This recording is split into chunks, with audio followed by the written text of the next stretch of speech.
বৌমা, বৌমা, ওষুধ দিলা না?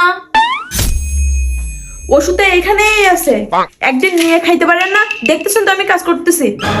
আমি তো চিনে খাইতে পারি না, এলোমেলো হয়ে যায়। একদিন তো দেখাই দিলেই বোঝা যায়, প্রতিদিন আমি দেখাই দিতে পারবো না।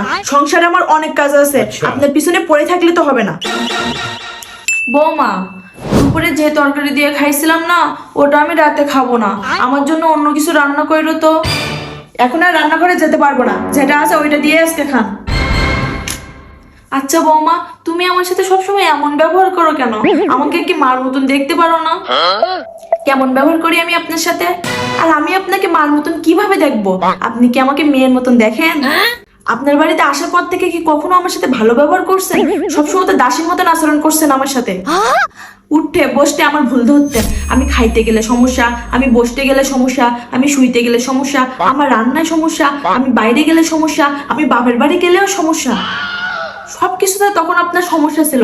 তখন আপনি বলতেন আমি বৃদ্ধ বয়সে আমার মেয়েরা এসে দেখবে। এখন কোথায় আপনার মেয়েরা? এক গ্লাস পানিও তো ঢেলে দেয় না। সারা জীবন মানুষের কাছে তো আমার নামে বদনাম করে আসছেন। কিছু হইলে তো একে তাকে ফোন দিয়ে আমার নামে যা ইচ্ছা তাই বলতেন। আমি কখনো আপনাকে কিচ্ছু বলিনি। এখন আমার ব্যবহার খারাপ মনে করলে তো হবে না। যৌবন বয়সের কথা চিন্তা করেন। যৌবন বয়সে যেমন কর্ম করছেন, এখন বৃদ্ধ বয়সে এসে তেমন ফল পাচ্ছেন। এর থেকে ভালো কিছু আশা করেন না।